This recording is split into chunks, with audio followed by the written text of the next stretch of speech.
تو خواتین و حضرات، آپ نے دیکھ لیے جو اسلام میں انفاق ہے اس کی بنیاد ہی انفاقی ذہنیت کی بنیاد توکل پر ہے۔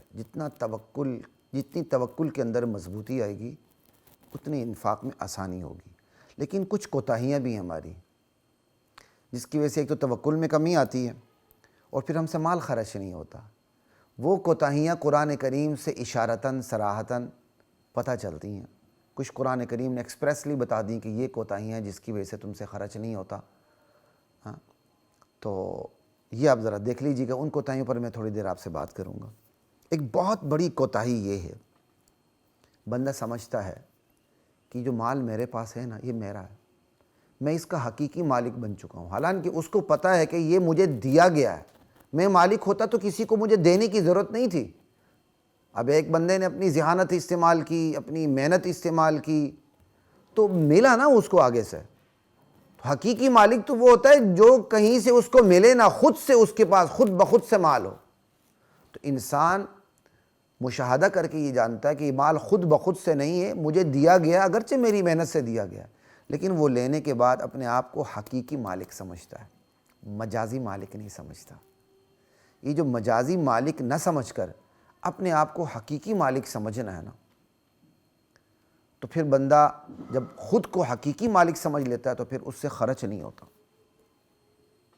پھر وہ خرچ کا حوصلہ نہیں رکھتا۔ یہ ایک بہت بڑی وجہ ہے، ایک وجہ۔ اور دوسری وجہ جو اسی سے ملتی جلتی ہے وہ یہ ہے، یہ جو میرے پاس مال ہے نا یہ میری وجہ سے ہے۔ جیسے قارون کے بارے میں قرآن کریم بتاتا ہے کہ جب قوم نے اسے توجہ دلائی مال خرچ کرنے پر، مال کے حقوق ادا کرنے پر، تو اس نے آگے سے کیا کہا؟ قال انما اوتیتہ علی علم عندی، ارے یہ جو مال مجھے دیا گیا، حالانکہ دیکھیں قارون یہ سمجھتا تھا کہ مجھے دیا گیا ہے، قارون بھی یہ سمجھتا تھا یہ جو مال مجھے دیا گیا ہے نا یہ تو اس علم کی وجہ سے دیا گیا جو میرے پاس ہے، یہ تو میرے علم کا کمال ہے کہ مجھے تجارت کا علم آتا ہے، معاشیات کا علم میں جانتا ہوں، اس وجہ سے میرے پاس ہے۔ اللہ اکبر۔ حالانکہ اللہ تعالیٰ نے جو بندے کو اسباب دی ہیں نا وہ عبدیت میں ترقی کے لیے دی ہیں، شیطانیت میں ترقی کے لیے نہیں دی ہے۔ اللہ چاہتا تو اوپر سے من و سلوہ نازل ہوتا، اللہ نے ایسا نہیں کیا۔ اللہ تعالیٰ نے اسباب بنا دیے کہ رزق کی ذمہ داری میرے اوپر ہے، میں رب العالمین ہوں، لیکن یہ میں نے رب العالمین ہونے کے ناطے تمہیں وسائل دے دی، تم ان وسائل کو استعمال کرو، رزق تمہیں فراہم ہو جائے گا۔ لیکن بندہ ان وسائل کو استعمال کرنے کے بعد سمجھتا ہے کہ یہ مال میری وجہ سے مجھے ملا ہے، وہ اسباب کو مسبب الاسباب کے درجے میں لے آتا ہے۔ تو اب ایک بندہ ہے وہ یہ کہتا ہے کہ یہ مال میری وجہ سے، جو میرے پاس علم ہے، تو وہ خود کو اس نے خدا کے درجے پر بٹھا دیا۔ تو یہ مال جو ہے یہ میری وجہ سے ہے، وہ اسباب کو مسبب الاسباب کی عطا نہیں سمجھتا کہ اگر میرا علم تھا تو یہ علم بھی تو اللہ نے مجھے عطا کیا ہے، تو اگر اللہ کی عطا کی ہوئی علم کی وجہ سے اگر مجھے مال ملا ہے تو اس کا مطلب مال اللہ نے دیا ہے، سبب اس علم کو بنایا ہے۔ وہ اگر نہ بتیرے لوگ ہیں جن کے پاس تجارت کا علم ہوتا ہے لیکن ٹکے کی کمائی نہیں ہوتی، اور بتیرے لوگ ہیں جن کے پاس بڑی بڑی معاشیات کی ڈگریاں ہیں، پی ایچ ڈیز ہیں، لیکن ان کے پاس وہ ٹکے نہیں ہوتے جو ایک ان پڑھ انگوٹھے چھاپ کے پاس دولت ہوتی ہے۔ تو یہ دوسری بہت بڑی کوتاہی کہ جو بندہ خرچ نہیں کرتا، وہ کہتا ہے یہ مال میری وجہ سے۔ اگر وہ یہ سمجھے کہ یہ مال تو اللہ کی وجہ سے ہے تو وہ اللہ کی مرضی کے مطابق خرچ کرے گا۔ جب وہ سمجھتا ہے کہ میری وجہ سے مجھے مال ملا ہے تو وہ اللہ کی مرضی کی وجہ سے وہ خرچ کیسے کرے گا؟ تو یہ وہ دوسری کوتاہی ہے جس کی وجہ سے بندہ خرچ کرنے کی ہمت اپنے اندر نہیں پاتا۔ اور تیسری وجہ یہ ہے اس نے کمانے کی نیت سے، خرچ کرنے کی نیت سے کمایا ہی نہیں ہوتا۔ جیسا کہ آپ نے پیچھے سارا سن لیا کہ اسلام کے اندر جو زور ہے وہ انفاق پر ہے، خرچ کرنے پر ہے۔ کیا مطلب؟ خرچ کرنے پر زور کا مطلب یہ نہیں کہ وہ نہ کمائے، بلکہ خرچ کرنے پر زور کا مطلب یہ کہ کمانے کا مقصد واضح ہو جائے۔ کمانے کی نفی نہیں ہے، بلکہ خرچ پر زور دینے کا مقصد کمانے کا مقصد واضح ہو جائے کہ تم کما اس لیے رہے ہو کہ خرچ کرو۔ لا الہ الا اللہ۔ تو یہ جو خرچ کرنے کی نیت سے نہ کمانا ہے، یعنی خرچ کرنے کی نیت سے بندہ کمائے تو پھر اس کے اندر انفاقی ذہنیت پیدا ہوتی ہے، خرچ کرتا ہے۔ اگر اس نے خرچ کرنے کی نیت سے کمایا ہی نہیں ہے بلکہ جمع کرنے کی نیت سے کمایا ہے، خزانے پر سانپ بن کر بیٹھنے کی نیت سے کمایا ہے، تو اب وہ اپنے اندر خرچ کا حوصلہ کیسے پائے گا؟ یہ وہ تیسری کوتاہی ہے کہ وہ خرچ کرنے کی نیت سے کماتا نہیں بلکہ جمع کرنے کی نیت سے کماتا ہے، جسے باقاعدہ قرآن کریم بتاتا ہے الذی جمع مالا وعددا، یہ وہ بندہ ہے جو مال جمع کرتا ہے اور گنتا رہتا ہے، حساب کرتا رہتا ہے، خوش ہوتا ہے بینک بیلنس کو، بار بار بینک بیلنس کو ایسے کر کے دیکھتا ہے، پھر ایسے کر کے دیکھتا ہے، حالانکہ اس کو پتہ ہے یہ پھر بھی اس کی نفسیات اسے چھوڑتی نہیں۔ یہ کیا ہے؟ یہ وہ نفسیات ہے جس سے اسلام روکتا ہے، کیونکہ یہ دین میں رکاوٹ بن جاتی ہے۔ تو یہ تیسری وجہ ہو گئی خرچ نہ کرنے کی، جو خرچ کرنے میں جو کوتاہی ہوتی ہے اس کی۔ اور چوتھی وجہ بھی قرآن بیان کرتا ہے، وہ کیا ہے؟ وہ یہ ہے کہ محتاجی کا خوف۔ بندہ کہتا ہے میں نے خرچ کر دی تو میرے پاس کیا رہے گا؟ قرآن کریم کہتا ہے الشیطان یعدکم الفقر، شیطان تمہیں محتاجی کے خوف سے ڈراتا ہے کہ بندہ خرچ کرو پھر میرے پاس کیا رہے گا۔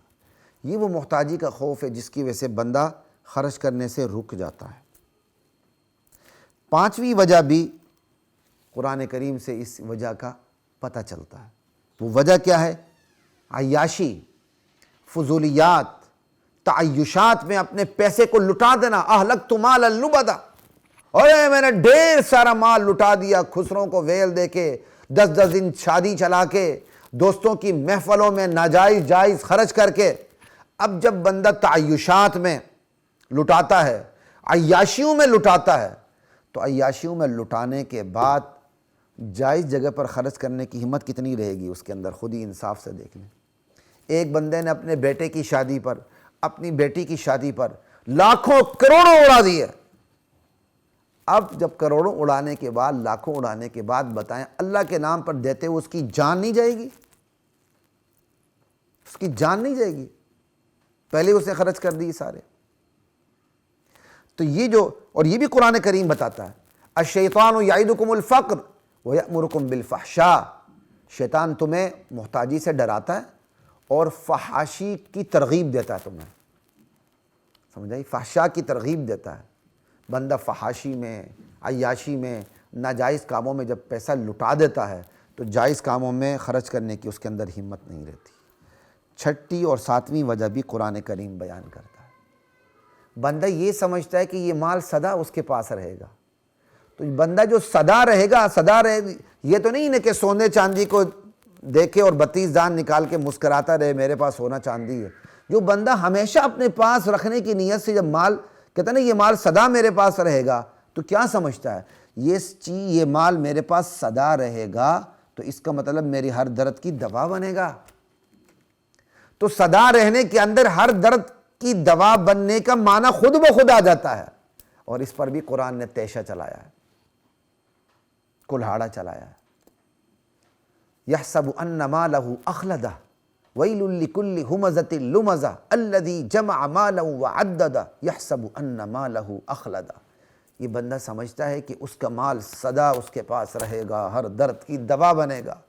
بھائی سدا رہے گا تو بندے نے سونے چاندی کو دیکھتا نہیں، وہ کہتا ہے سدا رہے گا، کیا مطلب؟ یہ قاضی الحاجات بنے گا، غوث اعظم بنے گا، دستگیر بنے گا، یہ میرا مال میرے لیے مشکل کشا بنے گا، میری ہر درد کی دوا بنے گا۔ حالانکہ سب جانتے ہیں، دنیا جانتی ہے، نہ مال سدا رہتا ہے، نہ ہر درد کی دوا بنتا ہے۔ بڑے بڑے قارونوں کی اولاد جو کل تک جن کی آباء و اجداد قارون وقت تھے، آج ان کی اولاد سڑکوں پر رل رہی ہے۔ بڑے بڑے بادشاہوں کی اولاد آج گلی کوچوں کے اندر ہے۔ یہ مال سدا نہیں رہتا، ہر درد کی دوا نہیں بنتا۔ یہ مال ہر درد سے نجات دیتا تو دولت مند سب سے زیادہ سکون میں ہوتے، حالانکہ دنیا دار دولت مند سب سے زیادہ بے سکون ہوتا۔ تو یہ چھٹی ساتویں وجہ کہ یہ مال سدا رہے گا، اس وجہ سے بندہ خرچ نہیں کرتا۔ اگر بندے کو یہ احساس ہو کہ آج میرے پاس مال آیا ہے، اگر میں نے اس کا حق ادا نہیں کیا تو کل یہ مال میرے پاس نہیں ہوگا، تو پھر میں کیا کروں گا؟ تو پھر فوراً اس کی حقوق ادا کرتا ہے۔ اور اسی طرح اگر یہ بندے کا ہو کہ ہر درد کی دوا نہیں بنتا، بھائی خرچ کرنے سے بھی دوا بنتا ہے، بلکہ خرچ کرنے سے مال درد کی دوا زیادہ بنتا ہے، وہ خرچ کرے گا۔ تو یہ 7 وجوہات ہے کہ سدا رہے گا، کیا کہتے ہیں، مال میرا ہے، میری وجہ سے ہے، ٹھیک ہے، اور خرچ کرنے کی نیت سے اس نے کمایا نہیں ہوتا، جمع کرنے کی نیت سے کمایا ہوتا ہے۔ محتاجی کا خوف، عیاشی میں لٹانا، پھر صدا رہے گا ہر درد کی دوا بنے گا۔ یہ وہ کوتاہیاں ہیں، یہ وہ غلط ذہنیت ہے جو بندے کو صحیح جگہ خرچ کرنے سے روک دیتی۔ اسلام کے تصور معیشت پہ، معاشیات اسلام پہ آپ سے بات رہے گی، جاری رہے گی انشاءاللہ۔ اجازت دیجیے، السلام علیکم ورحمۃ اللہ وبرکاتہ۔